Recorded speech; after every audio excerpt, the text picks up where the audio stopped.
گزشتہ شب مجلس پڑھ کر لاہور میں واپس جا رہے تھے اور جام شہادت نوش کیا. جناب علامہ ناصر عباس جعفری صاحب کی سال ثواب کے لیے ایک سورہ فاتحہ پڑھ کر بخش دیجیے گا.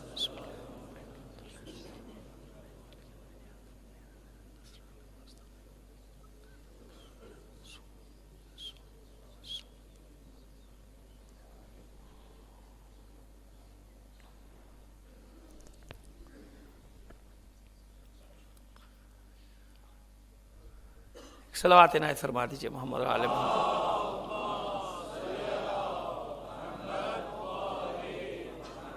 اس سے بہتر انداز میں مل کر ذرا بلند آواز سے ایک صلوات بھیجیے گا.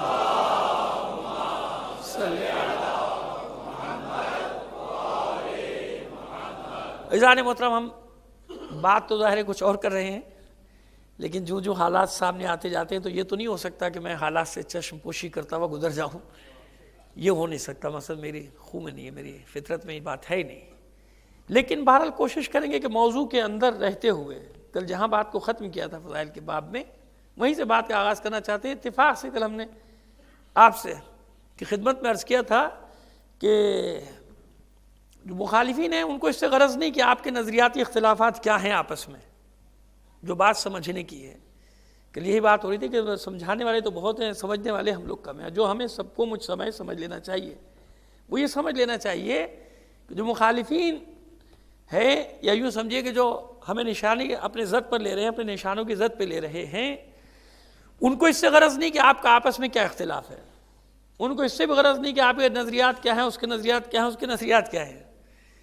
اس لیے وہ مسجد میں بھی مارتے ہوئے اسے کوئی پرواہ نہیں. مسجد میں بھی مار رہا ہے، نمازیوں کو بھی مار رہا ہے، جلوس میں بھی مار رہا ہے، مجلس میں بھی مار رہا ہے، عالم کو بھی مار رہا ہے، ذاکر کو بھی مار رہا ہے، خطیب کو بھی مار رہا ہے، سب کو مار رہا ہے، دانشور کو بھی، ڈاکٹر کو بھی، انجینئر کو بھی. کوئی فرق رکھا اس نے؟ وہ تو چنگیز خان کی طرح ہے کہ بغداد میں جتنے ہی آپس میں چوراہوں پر مناظرے ہو رہے ہوں، مگر جب چنگیز آتا ہے تو کھوپڑیوں کا مینار تعمیر کر دیتا ہے سب کے. اسے اس سے غرض نہیں کہ تمہارا آپس میں کیا اختلاف ہے، اس کی نظر میں تم سب ایک ہی ہو. تو دیکھیے جب ایسی صورتحال آئے تو پھر کیا کیا جائے بھائی، کیا کرنا چاہیے؟ معرکہ جب درپیش آ جائے تو کیا کریں اس معرکے میں؟ قرآن مجید کیا فرماتا ہے؟ اہل بیت علیہ السلام کی سیرت کیا ہے؟ انبیاء علیہ السلام کی سیرت کیا ہے؟ اسی رشتے پہ بات کر رہے ہیں. ہم نے عرض کیا کہ جو ہم نے موضوع منتخب کیا، ممکن ہے کہ ساری باتیں جو ہم ذہن میں موضوع بنا کر لائے تھے مضمون وہ سب پیش نہ کر سکے، لیکن اس کے دائرے میں رہتے ہوئے موجودہ صورتحال پر آپ سے بات کرنا بہت ضروری، تاکہ معلوم ہو جائے کہ کبھی قوموں کی زندگی میں یہ معرکے پیش آئے تو کیا کیا جائے. بھائی قرآن نے کیا راستہ بتایا، انبیاء نے کیا راستہ بتایا، ائمہ طاہرین نے کیا راستہ بتایا؟ سرنڈر کر دیں، پیٹھ دکھا کے بھاگ جائیں، پشت دکھا دیں، حکومت خلاف، ادارے خلاف، حالات خلاف، میڈیا خلاف، دنیا خلاف، سب خلاف. کیا کیا جائے؟ بیٹھ جائیں، سرنڈر کر دیں، ہاتھ پیر چھوڑ دیں. کون سا راستہ ہے جو بتایا قرآن مجید نے؟ کیا کیا جائے؟ ان سب سے پہلے میں ایک عام آدمی کا جملہ نقل کرنا چاہتا ہوں، جس کی گفتگو نہ قرآن ہے، نہ وہ رسول ہے، نہ وہ پیغمبر ہے، نہ وہ امام ہے.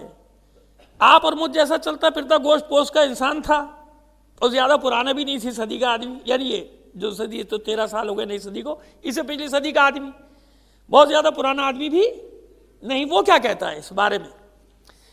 ہم پوری زندگی گزار دیتے ہیں دعوے کرتے ہوئے، مختلف قسم کے دعووں میں ہماری زندگی خرچ ہو جاتی ہے. اب یہ دعووں کی تشریح نہیں کرنا چاہتا، یا طور پہ سوچ کیا کیا دعوے سال اپنی محافل 40 میں جو بھی ہماری کیفیت ہے وہ آپ مجھ سے بہتر جانتے ہیں. ان دعووں کا امتحان جب ہوتا ہے پھر پتہ چلتا ہے. دعوے کر دینا، شور شرابہ کر دینا، یہ سب بڑا آسان کام ہوتا ہے. تو میں جس شخص کے یعنی نقل کرنا چاہ رہا ہوں جملوں کو، وہ کوئی بہت پرانا آدمی نہیں ہے. میں نے ایک عرض کیا ہے کہ اس کی گفتگو آیات بھی نہیں ہے، وہ نہ نبی ہے، نہ پیغمبر ہے، نہ رسول ہے، نہ امام ہے، بلکہ اسی صدی کا، یعنی اسی دور کا جو گزر گئی صدی، اسی کا ایک آدمی ہے، شہید ڈاکٹر مصطفیٰ چمران. وہ کہتا ہے ایک جگہ پر کہ اس طبل جنگ میں بڑی خاصیت ہے.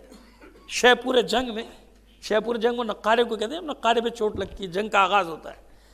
کہ اس طبل جنگ میں، یہ اس شہ پورے جنگ میں، طبل ایک الگ چیز ہے، شہ پور الگ چیز، لیکن دونوں ایک ہی مفہوم میں استعمال ہوتا ہے. شہ پورے جنگ وہ ایک خاص باجا نقارہ بجایا جاتا ہے، طبل جنگ جب وہ چوٹ ماری جاتی ہے نقارے پہ، لیکن مفہوم دونوں کا ایک ہی. کہ طبل جنگ، یہ شہ پورے جنگ میں ایک بڑی خاصیت ہے جب شیپور جنگ بجتا ہے اور طبل جنگ پر چوٹ پڑتی ہے تو اس کی ایک سب سے بڑی خوبی ہے کہ یہ بزدل کو بہادر سے الگ کر دیتی ہے.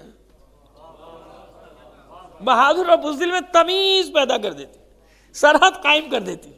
وہ جو میں نے امتحان بتایا نا کہ دعوے جو کرتے ہیں, جب امتحان آتا ہے تو پتہ چلتا ہے کہ بھئی اس میں بہادر کون ہے بزدل کون ہے. ویسے کسی کو کچھ کہتے رہو آپ کوئی فرق نہیں پڑتا. جب معرکہ درپیش ہوتا ہے, جب مقابلہ درپیش ہوتا ہے, مقابلے کا میدان ہوتا ہے, پھر پتہ چلتا ہے کہ کون اپنے نعروں میں کون اپنے دعووں میں سچا ہے اور کون خالی خولی ہوا میں نعرے لگانے والا تھا, دعوے کرنے والا تھا. تو جب تک معرکہ پیش نہ ہو پتہ نہیں چلتا کہ کوفے میں کتنے حبیب ابن مظاہر ہیں. سمجھے, اب تو سمجھ میں آ گئی بات بڑی آسانی سے. صلوات بھیج دیجئے محمد آل محمد پر. سمجھ میں آ گئی بات. پتہ کیسے چلے گا جب تک حسین مدینہ نہیں چھوڑیں گے, جب تک آئیں گے نہیں کو, تو پتہ کیسے چلے گا کہ یہ سچے ہیں کہ جھوٹے ہیں. تو پتہ چل گیا نا. تو کربلا کی ایک خاص بات کیا ہے کہ نقاب الٹ دیتی ہے چہروں سے. ایک طرف شامیوں کو بے نقاب کیا, ایک طرف کوفے کے منافقوں کو بے نقاب کیا. دونوں کو بے نقاب کیا نا. جو فتح مکہ کے بعد ایمان لائے انہیں بھی بے نقاب کیا, اور جو محبت کا جھوٹا دعویٰ کرتے تھے, جھوٹے خط لکھے تھے, انہیں بھی بے نقاب کیا کربلا نے. یعنی یہاں بھی ذوالفقار کا کام لیا. حسین کے عمل نے ذوالفقار بن کے دو دھاری کام دکھایا. ایک طرف شامیوں کو, ایک طرف کوفیوں کو قیامت تک کے لیے رسوا کر دیا, اور یہ سبق دے دیا کہ کبھی جھوٹا دعویٰ نہ کرنا, نہ کرو تو بہتر ہے. ایسی بھی مثالیں ہیں. میں اس لیے مستند نہیں کہہ سکتا کہ اس وقت میرے پاس سند نہیں, لیکن مثال ایسی موجود ہے, ملتی ہے کہ کربلا میں ایک فرد ایسا بھی تھا کہ جو اجازت لے کر گیا تھا, اور کیا کہہ کر گیا تھا جانتے ہیں؟ ویسے تو سب چھوڑ کر چلے گئے تھے نا, 72 بچے تھے. ایک ایسا بھی تھا جو کشمکش میں تھا کہ میں کیا کروں. تو جناب سید الشہداء کی خدمت میں آیا, اور آنے کے بعد کہتا ہے کہ مولا میں جانتا ہوں کہ آپ حق پر ہیں, اور میں آپ کی نصرت بھی کرنا چاہتا ہوں. مجھے معلوم ہے کہ آپ کی نصرت نہ کر کے میں کس مشکل میں پڑوں گا, لیکن میں ڈرتا ہوں, میں جنگ نہیں کر سکتا, میں لڑ نہیں سکتا. سچا آدمی تھا, جھوٹ نہیں بولا معصوم سے, دھوکہ نہیں دیا امام کو اس نے. کہتا ہے مولا میں لڑ نہیں سکتا, میری ہمت نہیں, اور میں جانتا ہوں کہ آپ کو چھوڑ کر چلا جاؤں تو بخشش بھی نہیں ہوگی, میں کیا کروں. معصوم نے شانے پر ہاتھ رکھا امام نے, کہا جا, چلا جا, میرے استغاثے کی آواز سننے سے پہلے اتنی دور چلا جا کہ تیرے کانوں میں میری آواز نہ جا. میں نے تجھے اٹھا لیا ہاتھ, تجھ سے بیعت اٹھا لی, جا تو چلا جا. سچ تو بولا, کوفیوں کی طرح دغا تو نہیں کی, کوفیوں کی طرح بے وفائی تو نہیں کی نا اس نے. ایک میں نے کہا ایک ایسی مثال بھی ہے, اور میں نے پہلے قید لگا دی کہ مستند اس لیے نہیں کہہ سکتا کہ میرے پاس اس کا کوئی حوالہ نہیں. میں نے اپنے استاد محترم سے قم میں سنی تھی, اب کتنے سال پہلے سنی تھی مجھے نہیں یاد, تو میں کیسے کہہ دوں کہ مستند.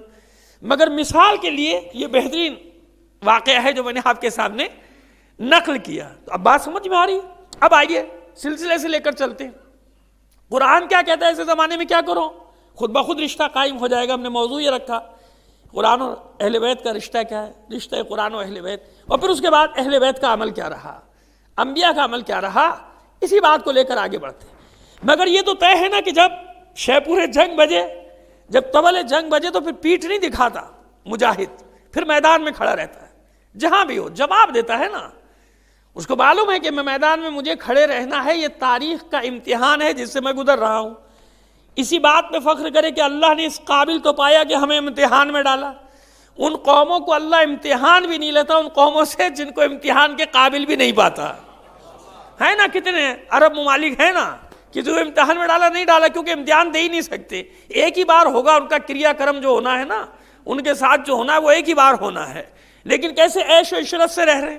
ہمارے بھی لوگ کہتے ہیں وہاں چلے جاؤ, یہاں چلے جاؤ, وہاں چلے جاؤ. ٹھیک ہے, اچھی بات ہے. ہجرت کو منع تھوڑی کیا اللہ نے, نہ اللہ کے رسول نے. جان بچانے کے لیے بھی ہجرت کی جا سکتی ہے, مال بچانے کے لیے بھی ہجرت کی جا سکتی ہے, تجارت کے لیے, کاروبار کے لیے بھی ہجرت کی جا سکتی ہے. کوئی پابندی, یاد رکھیے, شرن کوئی پابندی نہیں ہے, نہ اللہ نے لگائی, نہ رسول نے, نہ قرآن, بلکہ حکم دیا بعض مواقع پر کہ اللہ کی زمین وسیع تھی, تم نے ہجرت کیوں نہیں کی, فتوہاجروا فیہا, تم نے اللہ کی زمین میں پھیل کیوں نہیں گئے, تم نے ہجرت کیوں نہیں کی. ٹھیک ہے, یہ ایک الگ موقع ہے. الگ بات ہے کہ کہاں پر ہجرت مستحب ہے، کہاں مباح ہے اور کہاں واجب ہے، اس کے بھی الگ الگ مقامات. لیکن ابھی ہم بات کریں کہ میدان میں ڈٹنے والوں کی، جو میدان میں ڈٹ جاتے ہیں.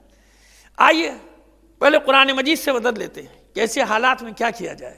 ان حالات کیا کبھی پہلے پیش آئی یا نہیں، پہلے تو یہ سوچا جائے.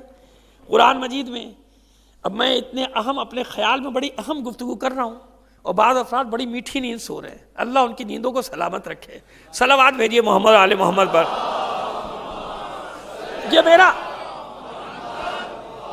یہ میرا گمان باطل تھا کہ میں وقت کی ضرورت کے تحت گفتگو کرنے کی کوشش کر رہا ہوں، لیکن مجھے پتہ چلا کہ ضرورت کسی اور تقریروں کی ہے، اس تقریر کی نہیں جو میں کر رہا ہوں. ایک صلوات اور بھیجیے محمد آل محمد پر. خیر اب نکلنا پڑے گا اس سے باہر. ابھی زبان کے چٹخارے ہمارے ختم نہیں ہوئے، ابھی ہم اس سے باہر نہیں آ سکے. خیر جناب، کیا پہلے ایسے حالات پیش آئے قوموں کو؟ اگر ایسے حالات پیش آئے تو ان قوموں نے کیا کیا؟ ظاہر ہے وہ ہمیں کہاں سے ملے گا؟ قرآن مجید سے ملے گا نا. قرآن مجید میں ہمیں تلاش کرنا پڑے گا پہلی قوموں کے حالات ہیں کہ نہیں، ایسے تھے یا نہیں تھے حالات، اس سے بھی بدتر تھے یا نہیں تھے، اس سے بھی برے تھے یا نہیں تھے. تو قرآن مجید نے خود فرمایا، سہارا لے رہا ہوں کل کی آیت کا جو میں نے کل تلاوت کی تھی، یعنی 214ویں آیت سورہ بقرہ کی. ام حسبتم ان تدخلوا الجنۃ ولما یاتکم مثل الذین خلوا من قبلکم مستهم البأساء والضراء وزلزلوا حتی یقول الرسول والذین آمنوا معه متی نصر اللہ الا ان نصر اللہ قریب. تو قرآن مجید نے صاف اور واضح طور پہ بتا دیا کہ تم سے پہلے والی قوموں پر تم سے بھی سخت مصیبتیں، تم سے بھی سخت امتحانات.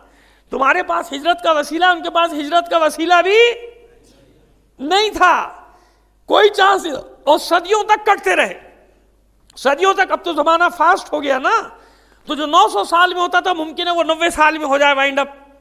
سمجھ رہے ہیں آپ بات کو؟ کہ ممکن ہے کہ پہلے جو دور لمبے ہوتے تھے مشکلات کے، اب وہ میکنائزڈ ورلڈ ہو گئی، مشینی دنیا ہو گئی، تو اس کی وجہ سے ممکن ہے کہ وہ جلدی پہیا گھومیں، وہ مصیبتوں کے دن کم ہوں آپ کے اور مومنین کے اور ہم سب کے. لیکن پہلے تو صدیوں تک ہوتے تھے نا، 900 سال تک. تو یہ بتا دیا پہلے تو قرآن نے واضح کیا کہ تم پہلی قوم نہیں ہو، تم تنہا لوگ نہیں ہو جن کو ہم نے اس امتحانات میں ڈالا، بلکہ تم سے قبل والوں کو بھی تم سے زیادہ سخت امتحانات میں ہم نے ڈالا ہے. آئیے مثال لیں اسی قرآن مجید سے.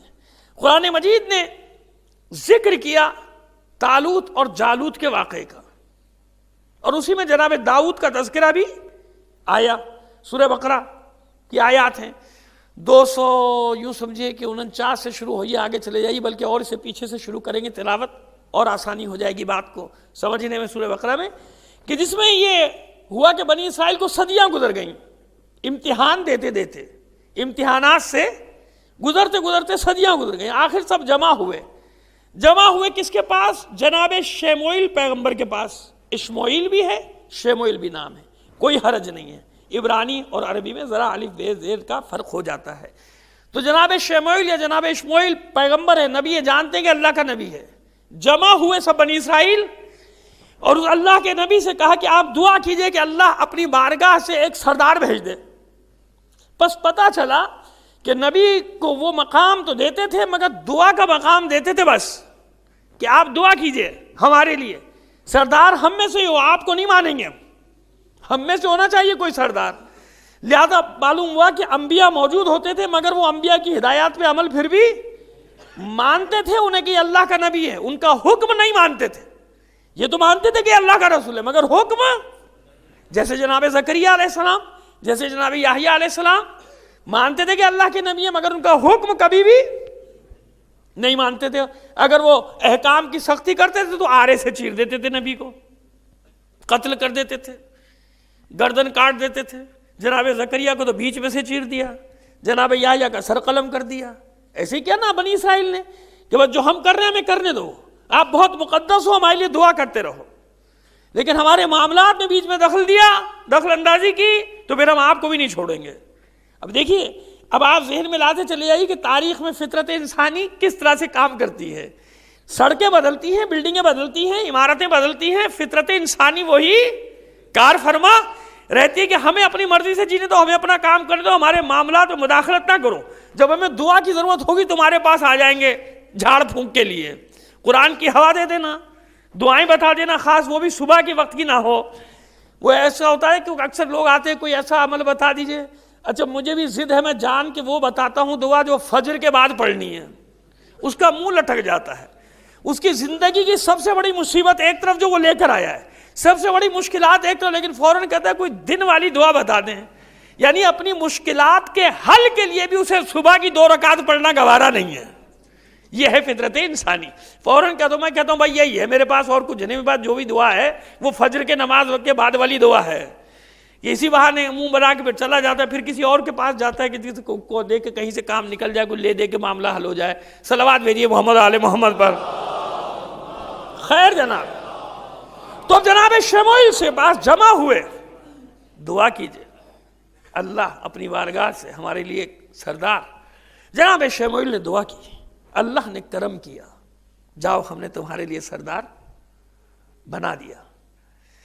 جناب شموئیل نے سرداروں کو بنی اسرائیل کے جمع کیا، کہا کہ اللہ نے سن لی تمہاری اور تمہارے لیے سردار مقرر کر دیا جالوت سے مقابلہ کرنے کے. خوش ہو گئے. کون ہے؟ کہا طالوت. تمہارے سردار کا نام ہے طالوت. انہیں یہ گمان تھا کہ ہوگا تو ہم ہی میں سے ہوگا. ہم جو بڑے بڑے سردار ہیں بنی اسرائیل کے، ہم میں سے ہوگا. یہ طالوت تو پسماندہ طبقے کا ہے، طالوت تو غریب طبقے کا ہے، مزدور طبقے کا، مطلب پسے ہوئے طبقے کا، یوں سمجھ لیجئے. صلاحیت اپنی جگہ، قابلیت اپنی جگہ، لیکن پہلی شرط یہ ہے کہ جناب منصب میں تو خاندان، یہ حسب نسب میں تو میرے جیسا ہو، چاہے میرا عمل کچھ بھی ہو، مگر میرا حسب نسب بڑا عالی شان ہے. تو معیار یہ کہ گدی نشین نہیں بلکہ گدی نشین کون ہے. ایک ہوتا ہے سجادہ نشین. سجادہ نشین کا مفہوم جانتے ہیں آپ؟ جس کے پاس وہ سجدوں کا مصلی آیا ہو، جس پر وہ اللہ کا ولی بیٹھ کر عبادت کیا کرتا تھا. سجادہ کہتے ہیں مصلی کو. سمجھ میں آ رہی ہے بات؟ تو سجادہ نشین کا مطلب کیا ہوا؟ جو اس مصلی کا وارث ہو، جس پہ، یعنی سجادے کا مطلب ہی سجادہ کہتے ہیں مصلی کو. سجادہ لائیے تو مطلب مصلی لائیے. تو سجادہ نشین کسے کہا جائے گا؟ کہ جو ان سجدوں کا وارث ہو جس کے ورثے میں وہ مصلی آ جائے. جو وہ اولیاء کرام، اولیاء اللہ، اللہ کے ولی جو اللہ کا دین پھیلا کے گئے، ان کے سجادہ نشین. تو اگر سجدوں کا وارث ہے تو بھائی جب ہی سجادہ نشین ہوگا نا.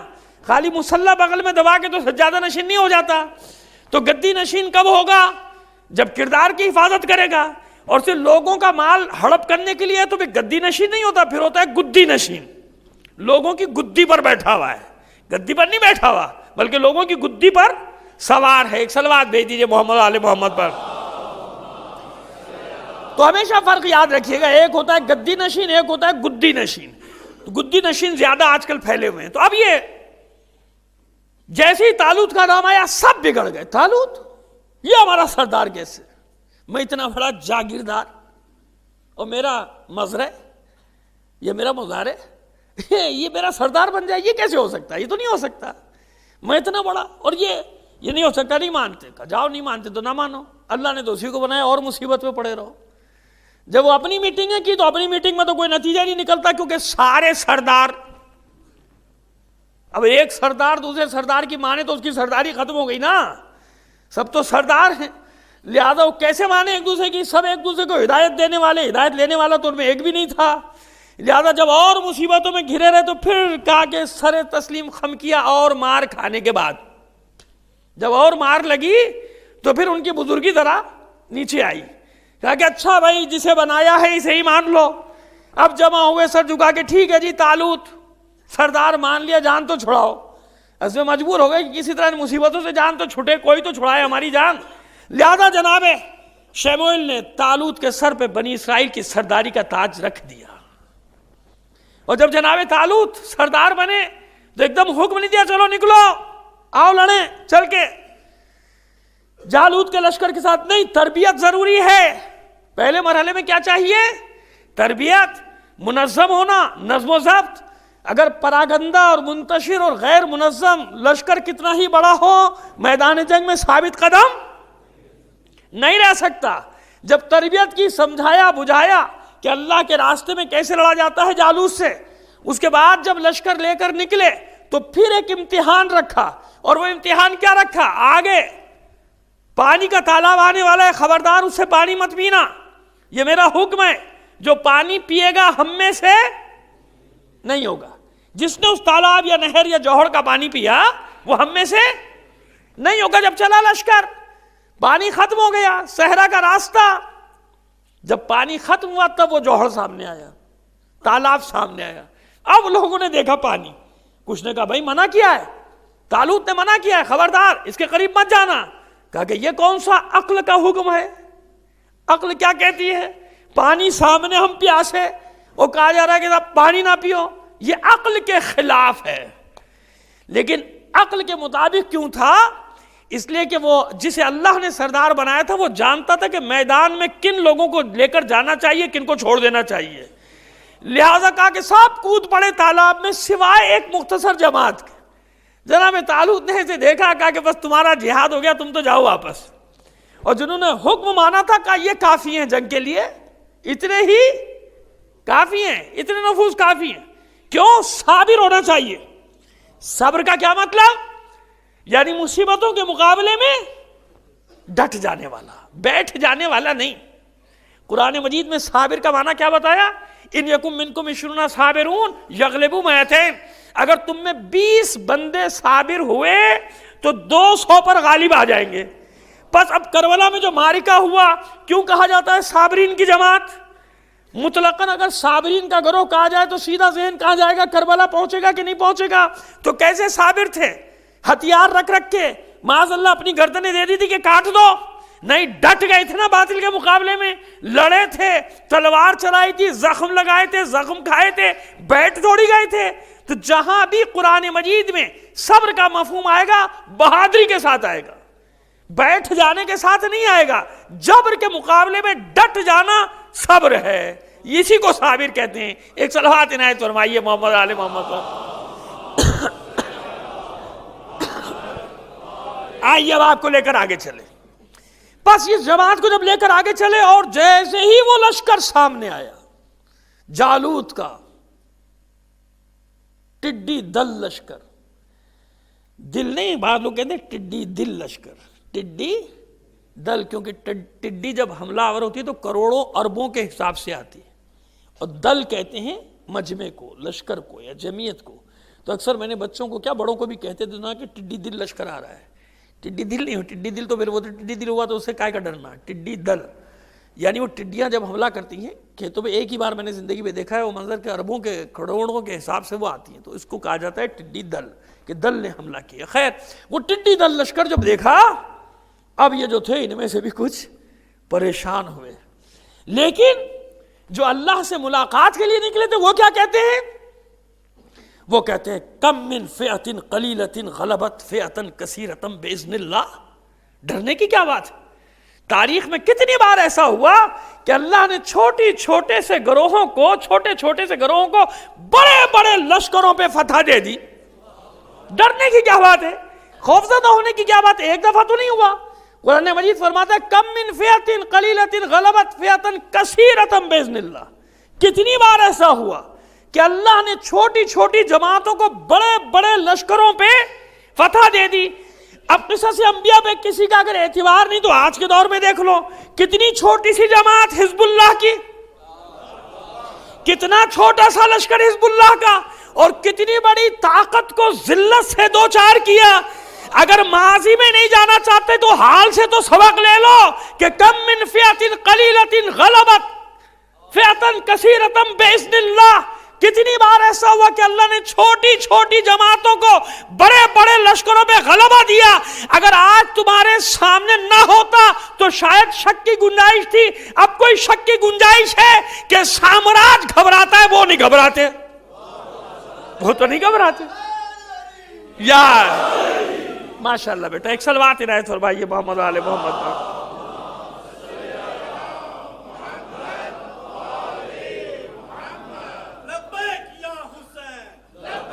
یا حسین لبیک یا حسین لبیک یا حسین لبیک یا حسین۔ ماشاءاللہ، اب ایسے رہے نا، دلیروں کی طرح جینا ہے بھائی، بہادروں کی طرح جانا ہے۔ پتہ تھوڑی کون کب چلا جائے گا. کوئی یہ نہ کہے کہ جناب پیٹھ دکھائی ہے، کوئی یہ نہ کہے کہ مشکلات ہوئیں تو جناب میدان چھوڑ کے نکل لیے. نہیں، ایسے نہیں جانا. جانا سب کو ہے. آپ میں کوئی ہے جو یہ کہہ سکتا ہے کہ میں کبھی نہیں جاؤں گا؟ تو یہ ہے تو بتا دے کہ اسے نہیں مرنا. یہ تو حقیقت ہے نا، ایک اٹل حقیقت، مرنا ہے. جتنی سانسیں لے کر آیا ہے کوئی ایک بھی کم نہیں کر سکتا. جتنی سانسیں لے کر آیا ہے کوئی ایک بھی بڑھا نہیں سکتا. آپ چاہیں کہ کچھ سانسیں بڑھ جائیں تو بڑھ سکتی ہیں، اور اگر پوری دنیا مل کے چاہے کہ کچھ سانسیں کم کر دے، کر سکتی ہے دنیا. پھر کہے گا گھبرانا. بات ہے عزت اور ذلت کی. بات ہے ایسی موت سب کو آنی ہے، عزت کی لینی ہے یا ذلت کی لینی ہے. لہذا گھبرانے کی کوئی بات نہیں. مرنا ہے، اطمینان رکھو، اس عقیدے پر جائیں گے. ابھی میں جب آپ کو اشارے دوں گا تاریخی تو آپ کو پتہ چلے گا کہ آپ تو بہت اچھے. ہزاروں لوگ جمع ہو گئے، جنازہ اٹھایا، لاکھوں لوگوں نے دھرنے دیے، مختلف شہروں میں دیے کہ نہیں دیے. کتنا اچھا ماحول ہے. یعنی لوگوں کی ہمت ہے، لوگ نکل رہے ہیں سڑکوں پہ، بازاروں میں احتجاج کر رہے ہیں. مردوں کے ساتھ ساتھ عورتیں بھی، خواتین بھی نکل رہی ہیں کہ نہیں نکل رہی؟ نکل رہی ہیں نا. ذرا اس دور میں جائیے جب جناب رشید حجری کو شہید کیا گیا، جب جناب میثم تمار کی لاش لٹکتی رہی درخت کے ساتھ، جب جناب قمبر کے ٹکڑے کیے گئے، اس دور میں جائیے نا. جناب حجر ابن عدی کے ساتھ کیا ہوا؟ کوئی حمایت کرنے والا تھا، کوئی احتجاج کرنے والا تھا، کوئی پروٹیسٹ کرنے والا تھا. جناب ابو ذر ربضہ کے صحرا میں جان دے دیتے ہیں، سوائے بیٹی یا بعض روایت کے مطابق بیوی یا بیٹی کے علاوہ کوئی پاس ہے؟ دفن کرنے والا بھی نہیں ہے. وہ تو جناب ابو ذر نے بشارت دی تھی، بتا دیا تھا کہ گھبرانا مت، آئیں گے اور پاک ترین لوگ مجھے دفن کریں گے. اور جناب مالک اشتر کا جب قافلہ گزرا، انہوں نے صحابی رسول کو دفن کیا. تو مجھے بتائیے کوئی حمایت کرنے والا تھا؟ کوئی نعرے لگانے والا تھا؟ کیا وہ انسان نہیں تھے ہم جیسے گوشت پوشت کے؟ کیسے انہوں نے برداشت کیا کہ بھائی پوری دنیا ایک طرف، پورا معاشرہ ایک طرف، میں علی کا چاہنے والا ایک طرف. لبیک یا حسین، لبیک یا حسین، لبیک یا حسین، لبیک یا حسین. جزاک اللہ، جزاک اللہ. تو بس اب یہ اس بات کو یاد رکھیے کہ وہ جو اصحاب علی تھے، وہ انصار علی، وہ کیسے تھے کہ ان کے ساتھ تو کوئی بھی نہیں تھا بھائی، مگر ان کے پائے ثبات میں کبھی لغزش آئی؟ نہیں آئی نا. بس آئی. یعنی ہر دور میں یہ مثالیں ہمارے پاس موجود ہیں. اب قرآن مجید اس معرکے کی انتہا بتاتا ہے. طالوت و جالوت کے جب معرکے کا آغاز ہوا تو وہ لوگ جو جناب طالوت کے ساتھ تھے، ان کے لبوں پر ایک دعا آئی اور وہ دعا قرآن کی آیت بن گئی. قرآن مجید کی آئے اس دعا کو نقل کیا، ربنا افرغ علینا صبرا وثبت اقدامنا وانصرنا علی القوم الکافرین. اے پالنے والے، اے ہمارے رب، ربنا افرغ علینا صبرا. معرکے میں سب سے پہلی دعا کیا کرو؟ مالک اس معرکہ حق و باطل میں ہمیں صبر نازل فرما ہم پر. ربنا افرغ علینا صبرا. اگر صبر نہیں ہوا، بے صبرا ہوا، میدان میں ڈٹ نہیں سکتا، مصیبتوں پہ جزا فضا کرنا شروع کر دے گا، مصیبتوں کا مقابلہ نہیں کر سکتا. لہذا پہلی دعا کیا ہے؟ مالک ہم پر صبر نازل فرما تاکہ ڈٹے رہیں ان مصیبتوں کے مقابلے میں جو ہم پر آ رہی ہیں اور جو ہم پر آنے والی ہیں. ربنا افرغ علینا، ایسا صبر نہیں کہ ہم میدان چھوڑ کر چلے جائیں. وثبت اقدامنا، مالک ایسا صبر کہ ہمیں ثابت قدم رکھ. ربنا یا ربنا افرغ علینا صبرا وثبت اقدامنا، ہمیں ثابت قدم رکھنا. وانصرنا علی القوم الکافرین، اس قوم کفار پر ہمیں فتح عنایت فرمانا. یہ حق و باطل کے معرکے میں جانے والوں کی دعا. اب وہ معرکہ کیسا ہے کبھی موقع ملا تو تفصیل سے بتا دیں گے، لیکن ابھی تو ہم نے کہا تھا کہ حوالہ دینا ہے. تو بس قرآن مجید میں یہ حوالے کیوں دیے گئے؟ کس کے لیے دیے گئے؟ میرے اور آپ کے لیے نا، کہ یہ نہ سمجھنا وَلَمَّا يَأْتِكُمْ مَثَلُ الَّذِينَ خَلَوْا مِن قَبْلِكُمْ، ابھی تک تم پر وہ آیا ہی نہیں جو تم سے قبل والوں پر آ گیا تھا. بھائی کہاں ہو؟ ایسے ایسے میدانوں میں وہ ڈٹے رہے، جمے رہے، آخر ان کی فتح ہوئی. اللہ نے ان کو فتح نصیب کی. کیوں؟ صابر بھی تھے اور ثابت قدم بھی تھے، صبر کرنے والے بھی تھے اور میدان میں ڈٹ جانے والے بھی تھے. استقامت تھی ان کے پاس، مقاومت کی. انہوں نے، اور یہی صبر انسان کو ہر منزل سے فاتح قرار دے کر نکالتا ہے، یہی صبر آگے بڑھاتا ہے۔ مولائے عارفان، مولائے متقیان علی ابن ابی طالب علیہ السلام،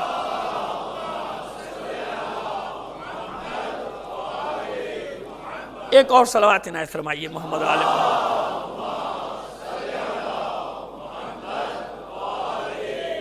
یہ جو آپ پیکر صبر و رضا ہیں، وہ جو قول رسول صلی اللہ علیہ وآلہ وسلم ہے، ایک صلوات اور بھیجیے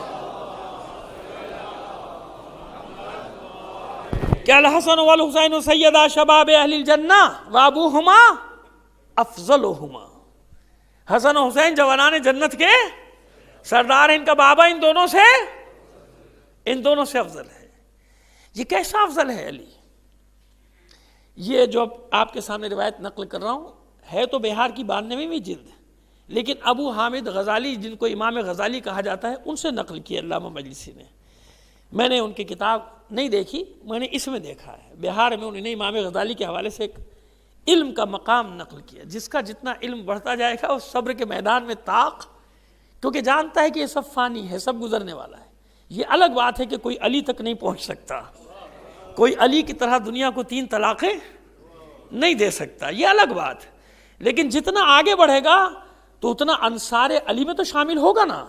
اور انصار علی بننے پر کوئی پابندی تو نہیں کہ جو اس زمانے میں علی کے سامنے تھے وہی انصار علی ہیں، نہیں، قیامت تک جو اس راہ پہ چلنے کی کوشش کر رہا ہے وہ انصار علی میں ہے، وہ انصار دین خدا میں ہے، وہ انصار پیغمبر ختمی مرتبت میں ہے، وہ انصار فاطمہ میں ہے، وہ انصار حسن میں ہے، وہ انصار حسین میں ہے۔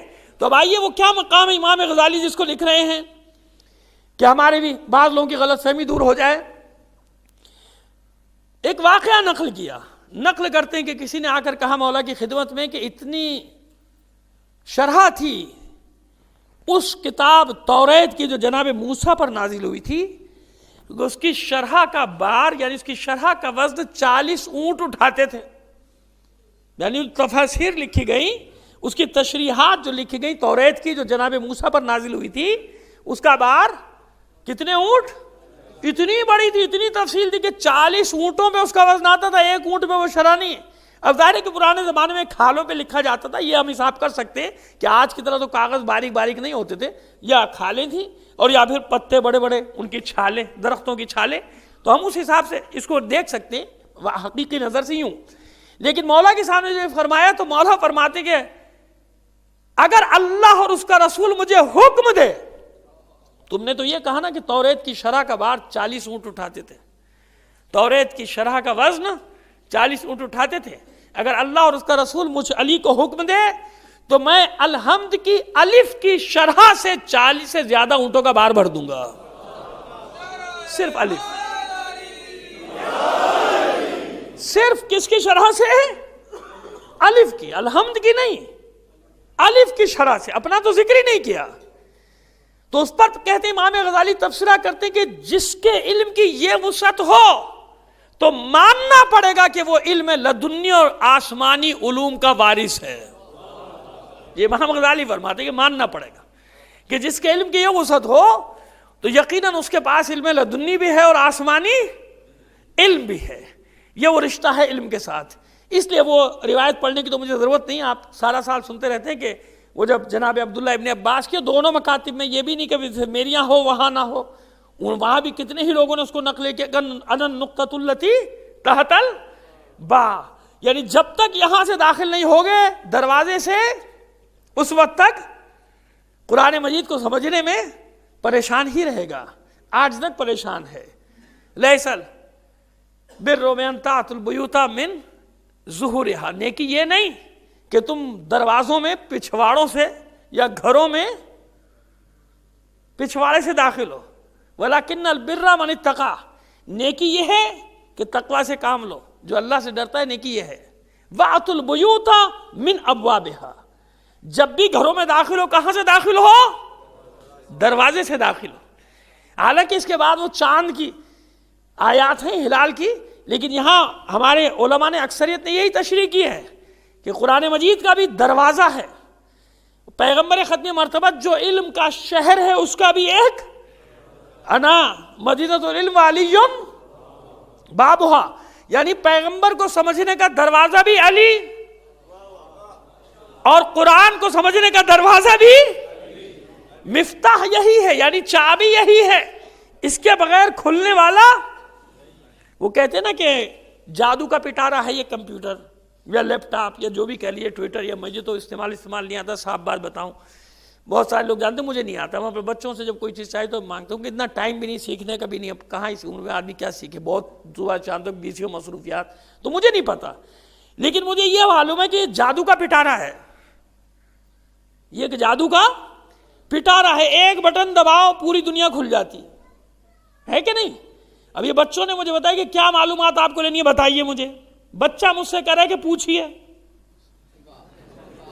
ہاں، یا آپ یہ بچے بیٹھے ہوئے سے پوچھ لیجئے، اور بڑے بیچارے انہی کے محتاج ہوتے ہیں بچوں کے، وہ بچہ کہتا ہے پوچھئے، امریکہ کے بارے میں، افریقہ کے بارے میں، آسٹریلیا کے بارے میں، چاند کے بارے میں، سورج کے بارے میں، زمین کے بارے میں، موسموں کے بارے میں، برف کے بارے میں، کہاں سورج کتنے دن طلوع رہتا ہے، کہاں کتنے دن غروب رہتا ہے، ارے بھائی کیا ہے یہ اتنے سے، یا اتنی سی ڈبیا میں کیا کیا ہے بھائی، اور پھر اب تو کمپیوٹر لیپ ٹاپ بھی نہیں ہو تو جیب میں رکھا ہوا اتنا سا ڈبہ، سب کچھ اسی میں ہے نا، hi fi, wi fi, you phone, جو کچھ بھی ہے جتنے قسم کا ہے سب کچھ، یو فون مو فون سب اس میں ہے کہ نہیں؟ دیکھیں حقیقت ہے نا، میں حقیقت سے منہ تو نہیں چھڑا رہا، یہ انسانی ترقی ہے نا، اور ابھی دیکھ کے آ رہا ہوں، ابھی 1 گھنٹے 1.5 گھنٹے پہلے کی بات ہے کہ ابھی ایسا بھی موبائل بچوں کے پاس آ رہا ہے کہ جو بہترین لمحات ہیں وہ کیمرے میں محفوظ ہوں گے، میموری میں، وہ خود کمپیوٹر اس موبائل کا یہ فیصلہ کرے گا کہ کس بات سے آپ کو زیادہ خوشی ہو رہی ہے، وہ خوشی کے لمحات کو قید کر دے گا۔ یہ ابھی کی بات، 2 گھنٹے پہلے ایک چینل پہ دیکھا، میں نے کہا بھئی یہ کیا مصیبت ہے، یعنی آپ کو یہ بتانے کی ضرورت نہیں کہ میں کب زیادہ خوش تھا، وہ خود آپ کی کیفیت کے مطابق کہ کتنے آپ زیادہ خوش ہیں، 60% سے زیادہ جہاں خوش ہوں گے وہ لمحات محفوظ۔ اب مجھے بتائیے آپ کہ یہ 10-12 سال کے بچے مجھ سے کہہ رہے ہیں کیا چاہیے معلومات بتائیے، کس کے بارے میں چاہیے معلومات آپ کو، ہم دیتے ہیں، تو بھیا اتنا تو مان لو، اتنا تو انصاف کرو کہ جب یہ انسان ترقی کرتا کرتا، جسے اللہ نے ترقی کا پتلا ہی بنایا ہے، ترقی کے لیے بنایا نا، آگے بڑھتے جاؤ، تسخیر کرو کائنات کو، تسخیر کر رہا ہے، تسخیر کرتے کرتے کہاں تک پہنچ گیا، لیجئے جی معلومات کہاں کی چاہیے، دنیا کے کس حصے کی آپ کو چاہیے، کون سا کیپٹل، کہاں کیا پیدا ہوتا ہے، کہاں کیا ختم ہوتا ہے، پاکستان کا نام آتا ہے تو ختم ہونے کی بات تھی، یہ ختم، یہ ختم، یہ ختم، یہ ختم، ہوتا کچھ نہیں ہے یہاں، صلوات بھیجیے محمد آل محمد پر، ہاں، یہاں صرف ایک ہی کام ہوتا ہے، کرپشن، یہی پیدا ہوتا ہے، اور اسی کی وجہ سے سب کچھ ختم۔ ان کی ترجیحات یہ ہے کہ کتنی مدت میں کتنا مال بناؤ اور بھاگو، ان کی ترجیحات میں یہ نہیں ہے کہ لوگوں کی جان و مال کی حفاظت کیسے کی جائے۔ خیر کیا ان ڈھیٹ حکمرانوں سے کیا گلہ شکوہ کرنا، ان کو خود ہی نہیں پتا، اپنی اوقات کے بارے میں یہ خود ہی نہیں جانتے کہ کیا دنیا کے نقشے پہ ان کی اوقات ہے، 2% بھی بہت ہیں، اس سے بھی حقیر ہے ان کی اوقات۔ صلوات بھیجیے محمد علی محمد پر۔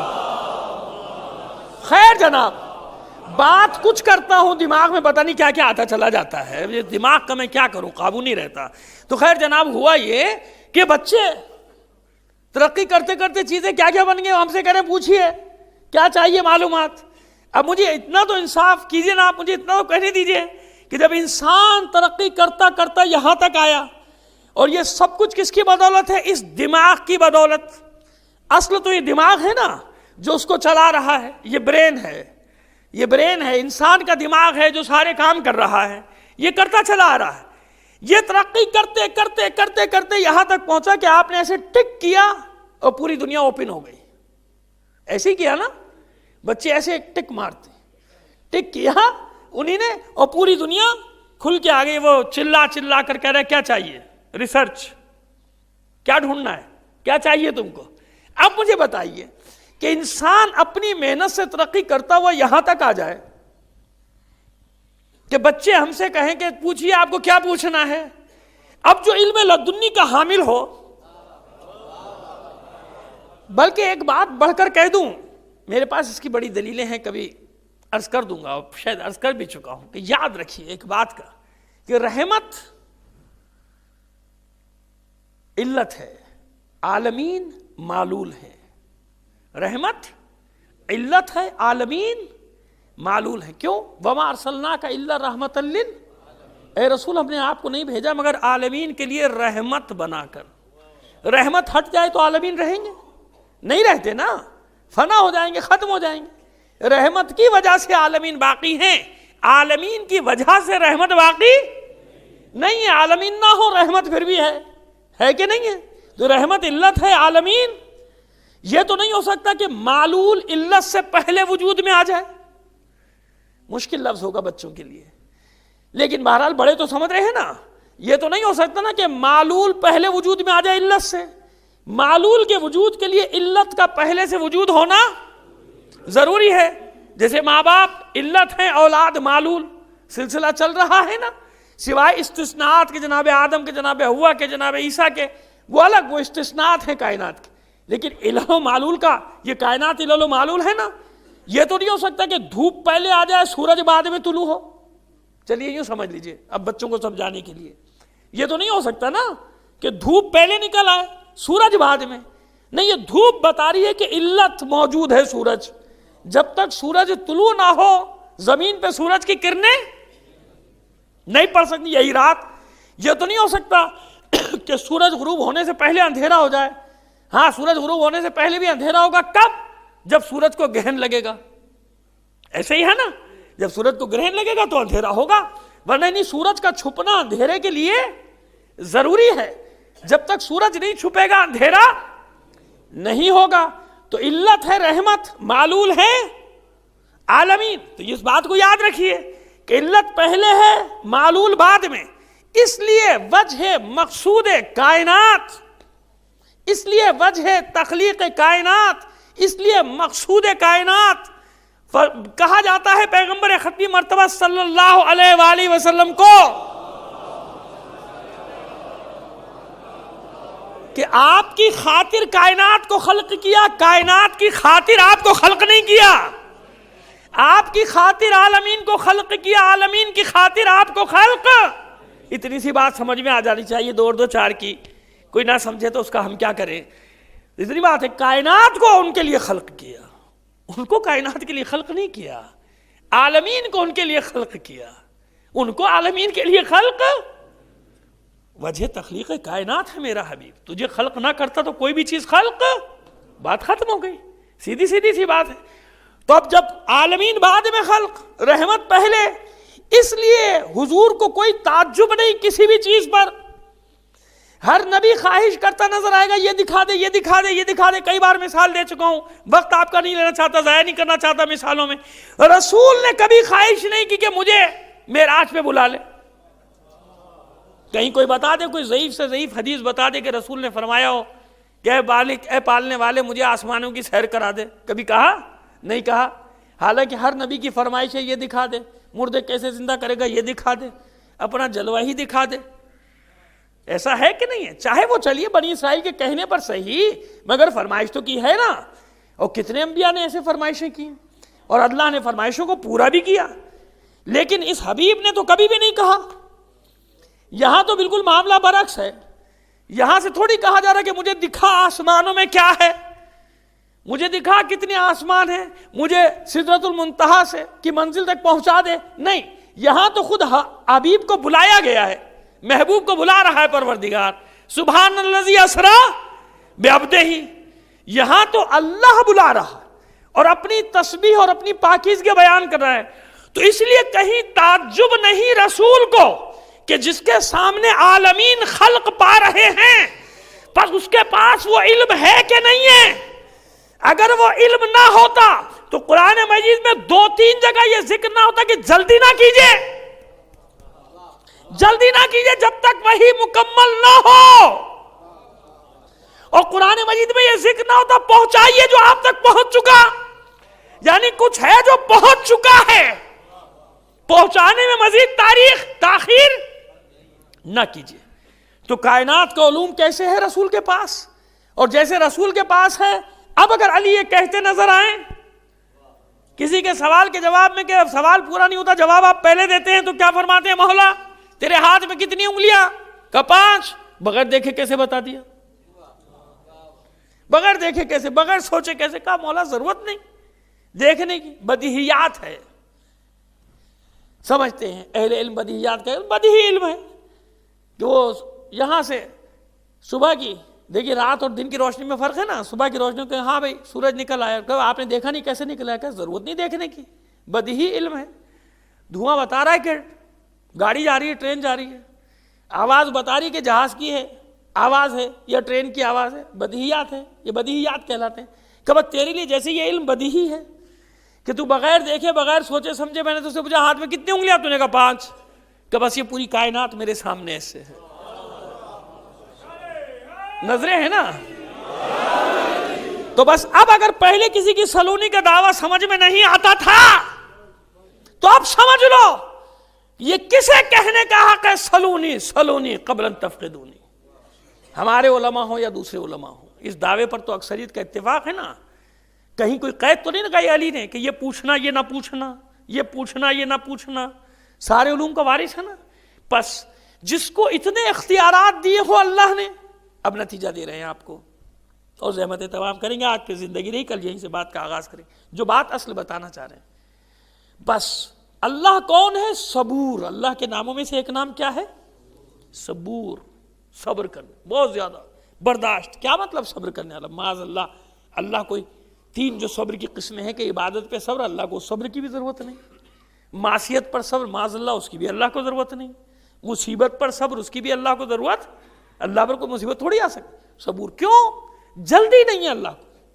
کہاں بھاگ کے جاؤ گے؟ کہاں بھاگ کے جاؤ گے؟ جمعرات کو دعائے کمیل جو لوگ سنتے ہیں، اچھا یہ بھی بڑا مسئلہ ہے، اب اسی میں جھگڑا ہے. خدا ان لوگوں کی عقلوں کو ماتم کرنے کو، بعض اوقات ان کی عقلوں کا ماتم کرنے کو دل چاہتا ہے جو عبادتوں کو ٹکراتے ہیں. یہ افضل کے وضو خدا کے بندے کوئی جھگڑا ہے حدیث کے ساتھ دعائے کمیل کا؟ یہ 2 مولوی دعائے کمیل پڑھا تو میں نے یہی پڑھنا ہے. ضد میں تو بھائی تو کچھ بھی کر لے، کوئی ثواب نہیں ملنے والا. ضد میں تو نماز بھی پڑھ لے، یہ نہیں پڑھتا میں اس کی ضد میں پڑھوں گا تو پھر نماز کا بھی کوئی فائدہ پہنچنے والا. ضد میں دعائے کمیل بھی پڑھے گا تو اس کا بھی کوئی ثواب پہنچنے والا.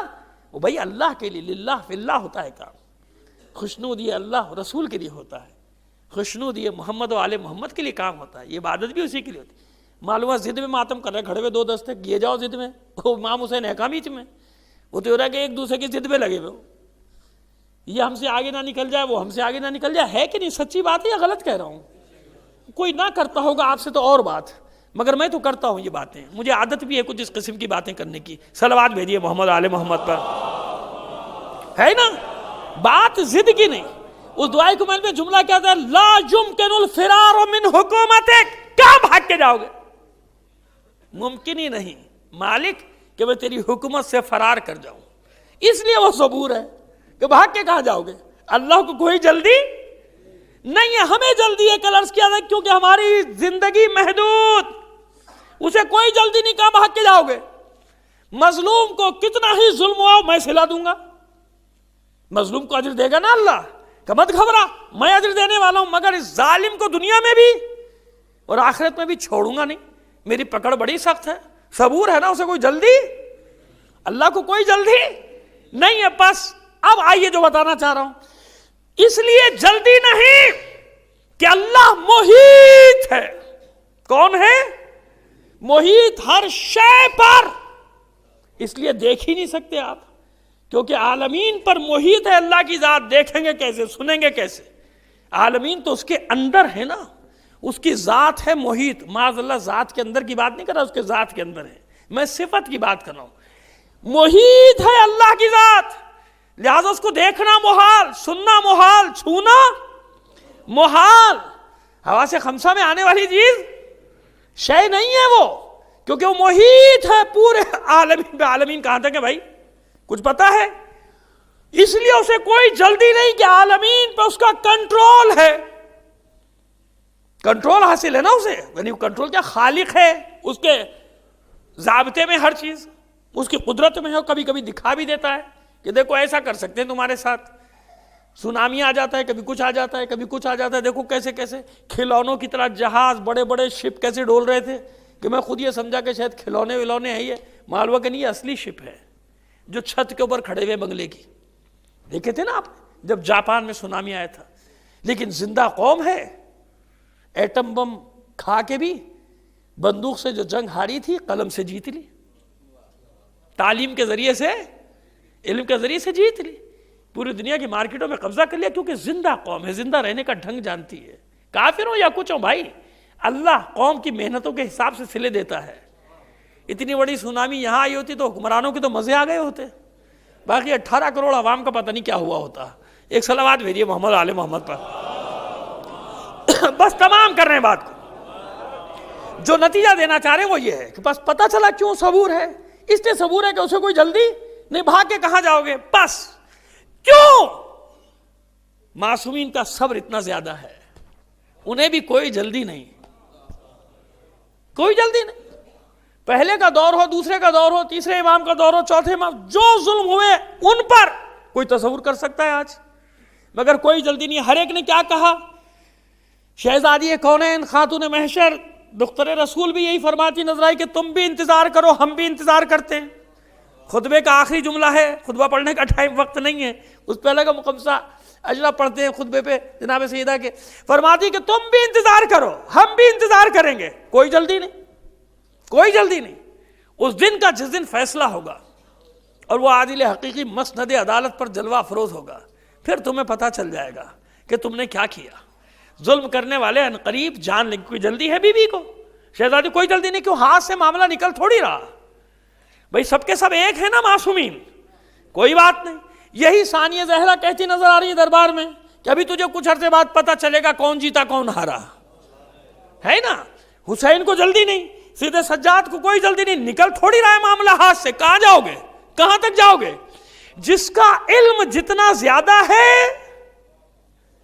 اس کا صبر بھی اتنا زیادہ ہوگا، کیونکہ جانتا ہے کہ کہیں ہاتھ سے نہیں نکل رہے. 100 سال لگے، 200 سال لگے، 1400 سال لگے، 14,000 سال لگے، قانون قدرت جاری ہو کر رہے گا.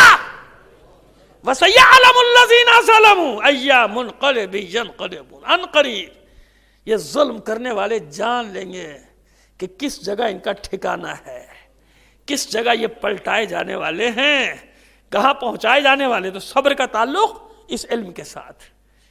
لہذا اس لیے مولا کائنات کے صبر کا عالم کیا ہے؟ صبر کا عالم یہ ہے کہ چاہتی ہے دنیا کے علی تلوار نکالے.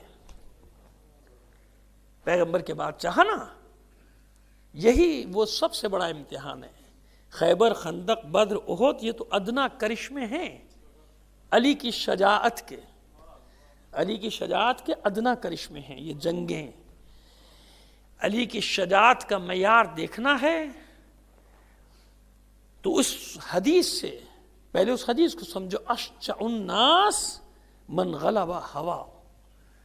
لوگوں میں بہادر ترین فرد وہ ہے جو اپنی ہوائے نفسانی پر غالب آ جائے. ہوائے نفسانی پر غالب آنے کا کیا مطلب ہے؟ کہ قدرت ہے کسی کام کی مگر مصلحت الہی نہیں ہے کہ وہ کیا جائے.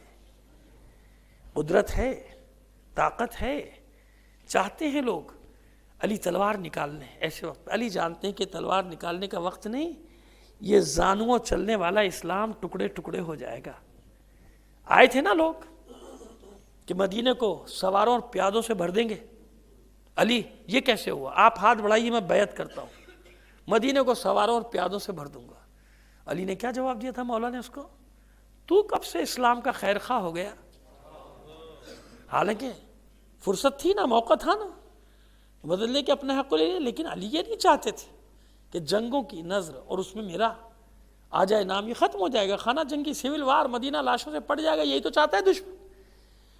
تو کتنا بڑا صبر ہے علی کا. اس لیے ابوہما افضلہما. کہتے ہیں کہ ایک کربلا آئی تھی حسین کے سامنے، علی کے سامنے ہر روز مسلمان ایک کربلا کھڑی کر دیتے تھے. جناب سید الشہداء کربلا میں جب زین سے زمین پہ تشریف لائے ہیں زین سے زمین پر آئے، تیروں پر معلق تھے۔ اس عالم میں آپ نے دیکھا کہ شمر نے ایک دستے کو لیا اور دوڑا خیموں کی طرف حملہ کرنے کے لیے۔ جناب سید الشہداء نے چلا کر کہا، او پسر سعد، اگر تمہارا کوئی دین نہیں رہا، کسی دین اور شریعت کے پابند نہیں ہو، تو کم سے کم عربوں کی غیرت اور حمیت سے تو کام لو۔ میری زندگی میں تو میرے گھر میں داخل نہ ہو جاؤ، پہلے مجھے قتل کر لو، پھر میرے گھر میں داخل ہونا۔ اور پسر سعد نے روک دیا شمر کو، ٹھہر جا، پہلے حسین کا کام تمام کر، معاذ اللہ، پہلے سر قلم کر حسین کا، پھر خیموں میں داخل ہونا۔ تو آپ نے دیکھا کہ اس کیفیت میں بھی حسین کو یہ گوارا نہیں کہ میرے سامنے میرے گھر میں کوئی داخل ہو جائے۔ اب سمجھ میں آئی ابوہما افضلہما کیوں؟ علی، کہ علی گھر میں ہو اور سیدہ کو دروازے پر جانا پڑ جائے، علی گھر میں ہو،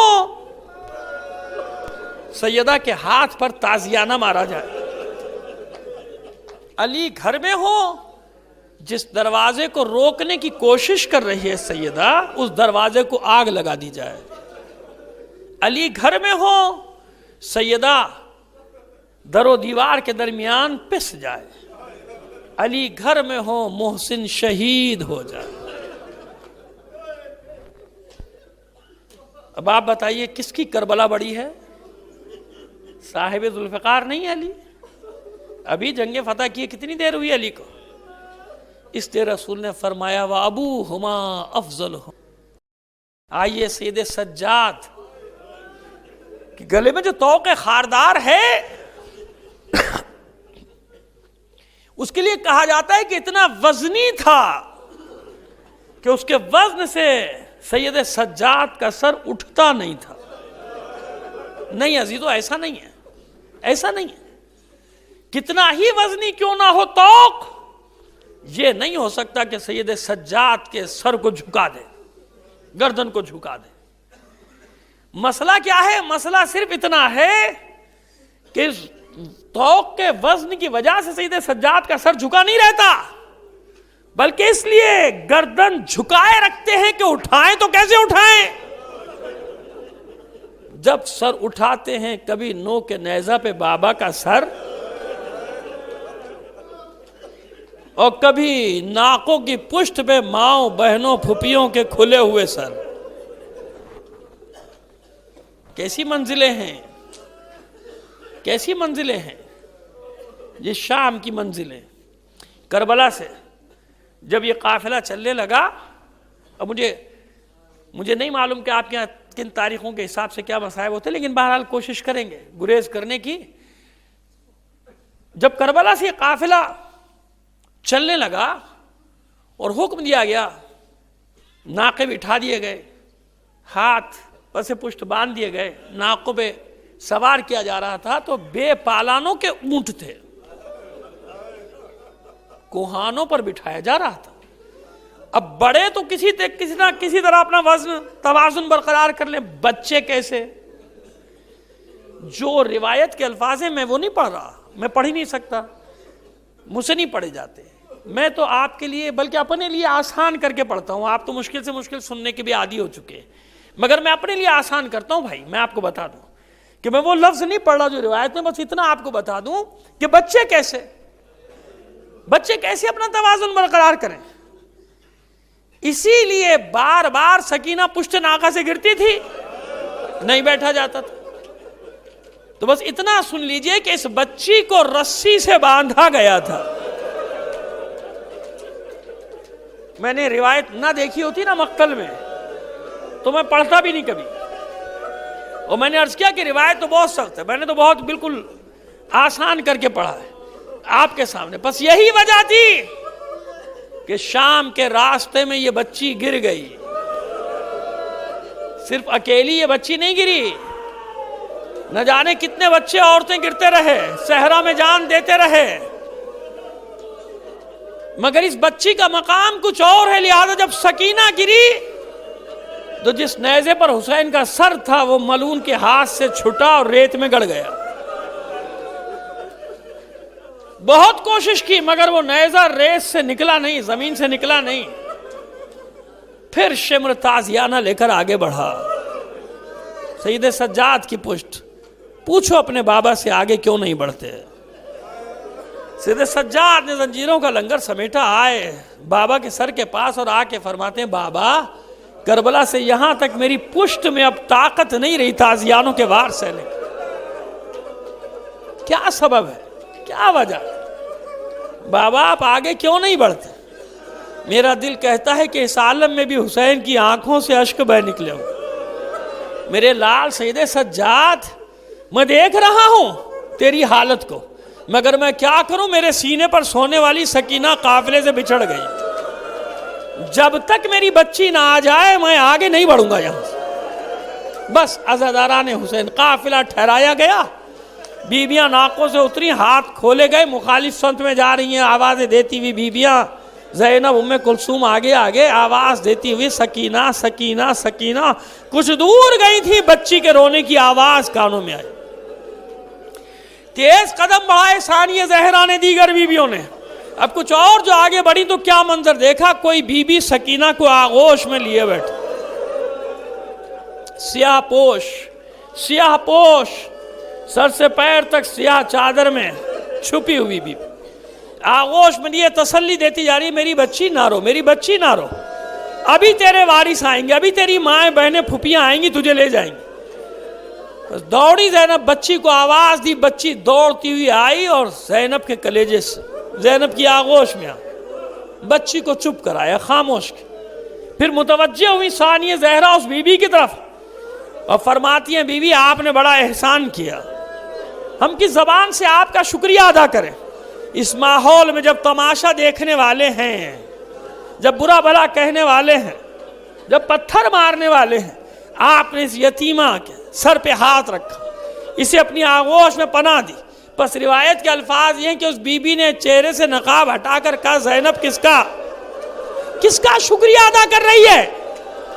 میں کوئی اور نہیں، تیری ماں زہرا ہوں.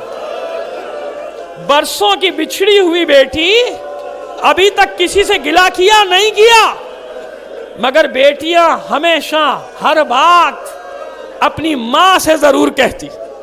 بس جو ہی ماں کی آغوش ملی دوڑی زینب، ماں کی آغوش میں گر پڑی، سینے سے لگ کر کہتی اماں بہت دیر کر دی، اب آئی اماں. رو رہی ہیں زاروں قطار، کربلا میں ہونے والا ایک ایک ظلم بیان کر رہی ہے زینب. اور جب یہاں تک پہنچی کہ اماں جسے تو نے چکیاں پیس پیس کر پالا تھا نا، وہ حسین کئی پہروں کا پیاسا پشت گردن سے ذبح کر دیا گیا. روایت یہاں پہنچ کر ختم ہو جاتی ہے، مگر میرا دل کہتا ہے کہ ماں نے بھی پلٹ کر جواب دے دیا ہوگا زینب کسے بتاتی ہے، تو نے مدینہ چھوڑا تھا، میں نے مزار چھوڑ دیا تھا، جہاں جہاں تو جاتی تھی تیری دکھیاری ماں تیرے پیچھے پیچھے. زینب شب عاشور پشت خیمہ سے جس بی بی کے گریے کی آواز تو سنا کرتی تھی کوئی اور نہیں میں تھی. زینب شب عاشور میں نے اس جگہ کو صاف کیا جہاں میرا حسین شہید کیا جانے والا تھا. زینب کسے بتاتی ہے، ارے میرا لال حسین کہیں اور نہیں میری آغوش میں ذبح کیا گیا.